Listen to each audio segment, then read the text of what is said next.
What's quite interesting with us is that we actually thought about the virtual race last year, November already, when Kyle and I attended the AIM symposium in Athens last year. There was some races from China that presented the virtual idea to us, and we really liked it. We just quite didn't understand it that very, very well, and we came back and we started investigating a lot more. And it's something that we thought we would do it, but obviously we thought we'd do it in a later stage. We didn't think it would be as soon as now. How is it actually going to work? So there is no app that you're going to download on the phone. How it's going to work is that everyone is going to enter whatever distances they want to run, 5 kilometer, 10, 21, which is very popular. We have got a lot of people who have entered for 21, 45, and a 90. And people are going to literally run these distances within, obviously, their 5 kilometer radius.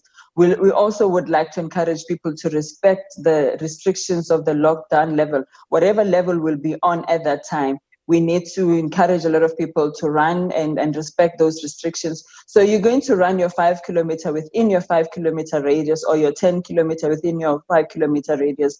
And then you use your different fit apps that you use, whether it's Garmin or your watch, whatever you use when you run. And then you will then load your time to us on our system on our website, and we'll be able to compare your run with the golden orders at the time. Maybe at 5 kilometers, where was Bruce Fordyce? Have you beaten him? Or where was Sam Chabalala at that time? So yes, it's not an app, but we are going to load your times on our website, and we are able to then compare. There's a program that we are able to compare your race with the golden oldies. Because if you're putting in your time afterwards, and you can say that I didn't have, a GPS-enabled device that was able to accurately track me, then I can say I ran 21 or 45 kilometers in, 42 kilometers in 4 hours. Quite interesting, because it's one of the questions that the board members asked us, because they were very uncomfortable with that.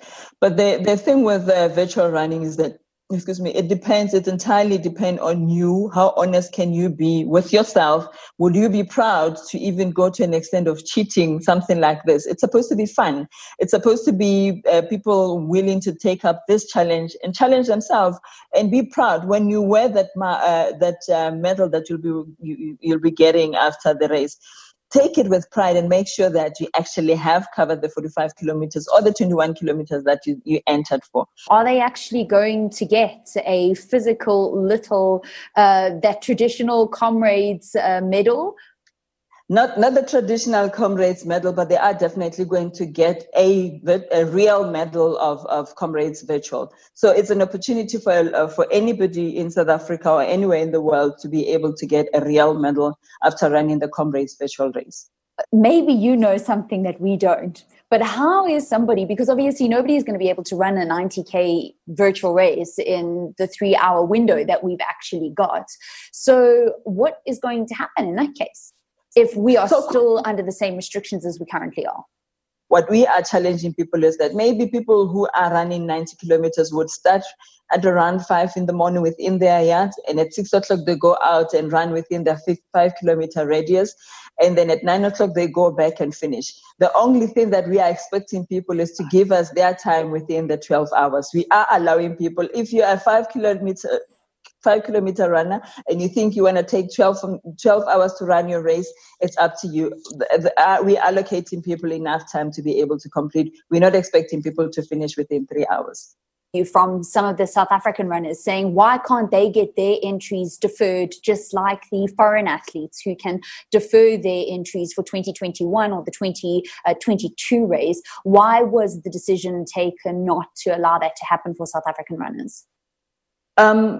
Valen, I must say we really do understand and we feel the frustration of our South African runners, especially because they feel that we're giving the international more preference than them. But as you are aware that we cancelled our event. It was literally a month before the event. But the national disaster announcement happened 3 months ago. At that time, we had already incurred some cost in procuring the T-shirts, which are dated. 2020. We had procured the flags, the flashes, the badges, and the goodie bags. And that's the reason why we feel, as Comrades Marathon, that come 2021, our runners will not want to run with a 2020 T-shirt. And what the only way is to appease our runners, to give them the T-shirt, the goodie bag, the flash, and the badge for 2020 race.